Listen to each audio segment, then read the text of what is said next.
السلام علیکم۔ دکھا رہی آن لائن میگزین میں خوش آمدید۔ تعبیر حیات جوہینہ ایروش، قسط نمبر 9۔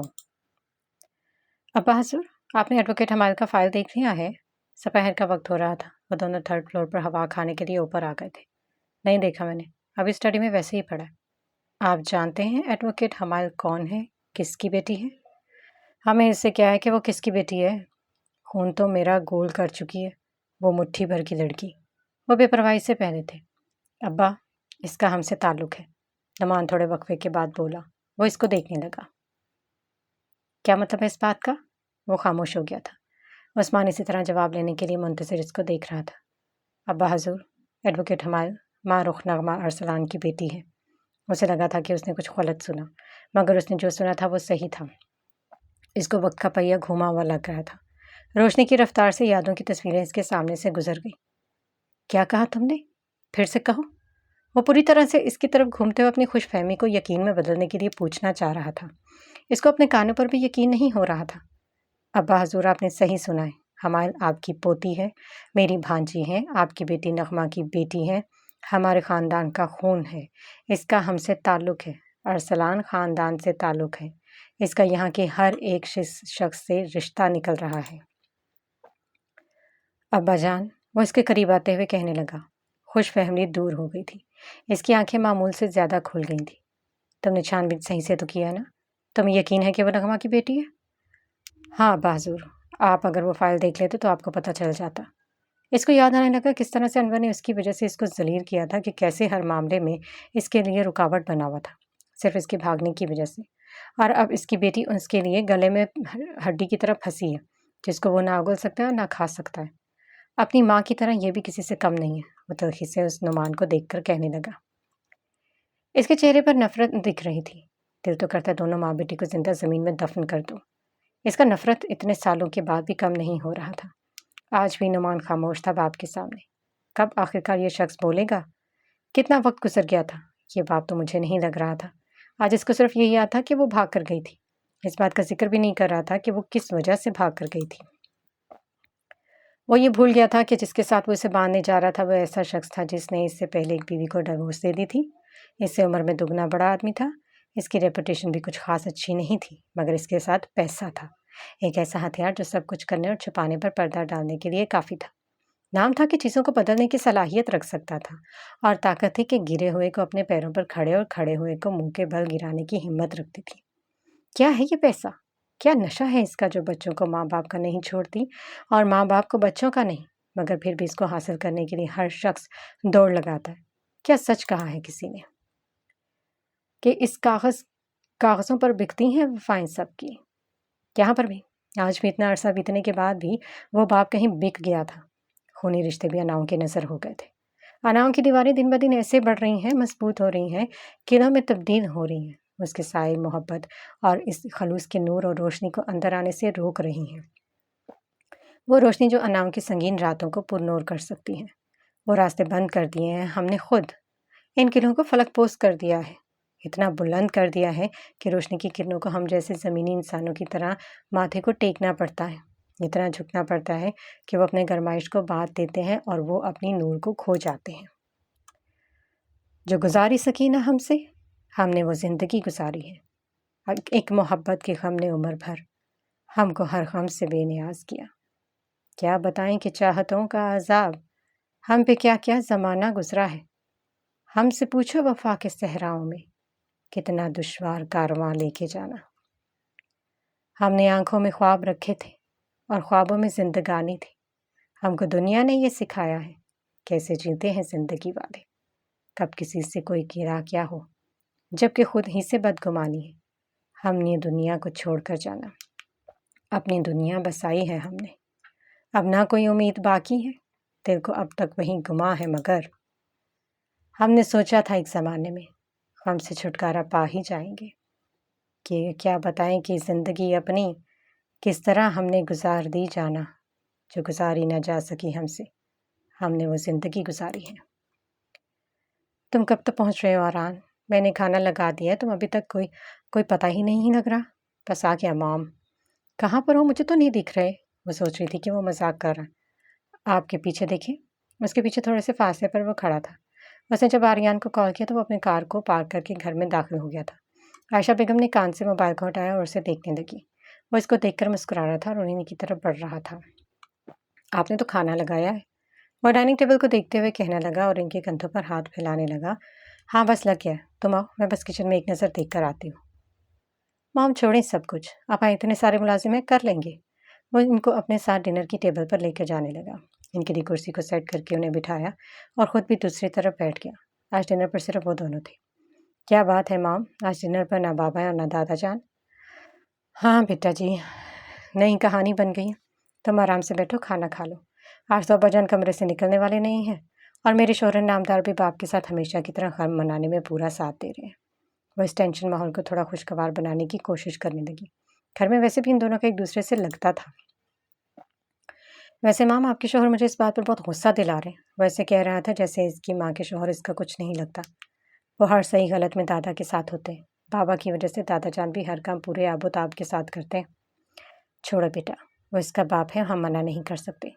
آپ ہی کچھ نہیں کہہ رہی ہیں ڈیڈ کو، ہر وقت باپ کے ساتھ بیٹھے ہوتے ہیں۔ اگر باپ اتنا ہی عزیز ہے تو شادی نہیں کرتے۔ میں نے آپ کے ساتھ اتنے دنوں سے نہیں دیکھا انہیں۔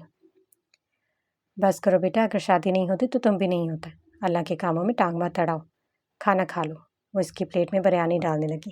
اس کی باتوں پر وہ اپنے دانتوں کو دکھا گیا۔ وہ ہمیشہ شوہر بیٹے کے درمیان اسی طرح آ جاتی تھی، ایک مضبوط عورت کی طرح جو رشتوں کو توڑنے نہیں دیتی۔ آپ نے نہیں بتایا کیا کہانی ہوئی ابھی؟ وہ دونوں کیوں کھانے پر نہیں آ رہے؟ وہ بریانی کو چمچ اور کانٹے سے کھاتے ہوئے پھر سے پوچھنے لگا۔ کہانی یہ ہے کہ یہ جو ایڈوکیٹ ابا جان کے خلاف کیس لڑ رہی ہے نا، وہ ہماری رشتہ دار نکلی۔ کیا مطلب ہے اس بات کا؟ وہ بھی نہیں سمجھا تھا۔ اس نے تو ایسا کچھ بھی نہیں سنا تھا، لیکن ایڈوکیٹ کے نام پر اس کے کان کھڑے ہو گئے تھے۔ مطلب یہ کہ ایڈوکیٹ تمہاری کزن ہے۔ اس کا لقمہ گلے میں پھنس گیا۔ سامنے گلاس سے پانی کا ایک گھونٹ لے لیا اس نے اور اپنے منہ کو نیپکن سے صاف کیا۔ یہ کیسے ہو سکتا ہے؟ وہ خود سے کہنے لگا۔ اس کو یقین نہیں آ رہا تھا۔ میرے بیٹے، ایسا ہوا ہے۔ اس کی ماں نے اسے دیکھا۔ ایڈوکیٹ تمہاری پھپھو نغمہ ارسلان کی بیٹی ہے۔ ابا جان کو بھی علم نہیں تھا، ان کو بھی آج ہی معلوم ہوئے، اور ویسے بھی باقی کا قصہ تو تم جانتے ہو۔ تم کھانا تو کھا لو۔ اس نے اسپون اور فورک کو پلیٹ میں رکھ لیا تھا۔ تمہاری بھوک کیوں مر گئی ہے؟ اس کو نہ کھاتے ہوئے وہ دیکھ کر کہنے لگی، نہیں مام، میں نے کھا لیا۔ اس کو یاد آیا تھا حمائل کا، وہ اس کے بارے میں سب جانتی تھی، اس لیے سرپرائز کا کہہ رہی تھی۔ تو یہ تھا تمہارا سرپرائز ایڈوکیٹ حمائل معروف؟ وہ اپنے خیالوں میں اس کو مخاطب کرتے ہوئے کہنے لگا۔ آج پہلی بار ایک لڑکی نے اس کو شوق دیا تھا۔ اچھا تو تمہارا سرپرائز، چھوٹے پیکٹ، آج تو تم نے سچ میں بڑے دھماکے کر دیے۔ اس کو سوچتے ہوئے اس کے ہونٹ پھیلے تھے۔ تم کہاں کھو گئے ہو آریان؟ کھانا بھی نہیں صحیح سے کھایا؟ نو ماما، میں نے کھا لیا، اب بس مجھے ایک اسٹرانگ سی چائے کا کپ بھیج دیجیے گا۔ وہ ان کو پیچھے سے ہگ کر کے گڈ نائٹ کہہ کے اوپر اپنے کمرے میں چلا گیا۔ کچھ دیر بعد عائشہ بیگم بھی اپنے کمرے کی طرف چل دی۔ ملازم واپس برتن اٹھانے لگے۔ عائشہ بیگم نے ساجدہ کو آریان کے لیے چائے کا کہہ گیا تھا۔ اوپر کسی کو حمائل کے بارے میں ڈیٹا نکالنے کا کہہ رہا تھا۔ کچھ دنوں بعد عدالت میں پھر سے پیشی ہونے والی تھی۔ اس کی ماں آج بھی اس کورٹ نوٹیفیکیشن کی وجہ سے رہ گئی تھی اور ابھی تو ایک نیا رشتہ بھی نکل آیا تھا۔ اب تو اس کے بارے میں سب کچھ نکالنا بنتا ہے۔ اتنا تو وہ بھی جانتا تھا کہ وہ نغمہ ارسلان کی بیٹی ہے، مگر اس کا باپ کون ہے جس نے اس جیسی شیرنی کو جنم دیا ہے؟ وہ سچ میں جاننا چاہتا تھا اب اس کے بارے میں۔ زندگی میں پہلے بار آریان کسی لڑکی سے امپریس ہوا تھا، اور وہ لڑکی تھی حمائل معروف۔ سوری ماما، اب تھوڑا سا لیٹ ہو گئی تھی۔ شام کے 7 بج رہے تھے۔ حمائل ابھی آفس سے آ گئی تھی۔ 3-4 بار تو نغمہ نے کال کر کے لیٹ ہونے کا وجہ بھی پوچھا تھا، مگر وہ کام ہے کا کہہ کر فون بند کر لیتی تھی۔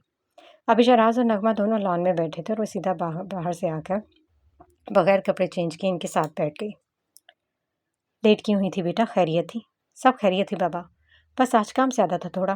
آپ بتائیں کیا ہوا آپ کے پروجیکٹ کا؟ اچھا ہوا، میرے علاوہ ایک اور بزنس مین کے ساتھ ایسا کمپائنڈ پروجیکٹ کا کام شروع کرنے والا ہے۔ چلو اچھا ہے، آپ پر بھی زیادہ برڈن نہیں پڑے گا۔ وہ تھکی ہوئی تھی، اس لیے اس نے کرسی کے ساتھ ٹیک لگا لی۔ اس نے نغمہ بیگم کو دیکھا۔ آج وہ ان دونوں کے درمیان کچھ نہیں کہہ رہی تھی۔ ماما، اس کے پکارنے پر بھی وہ انہیں کچھ نہیں کہہ رہی تھی۔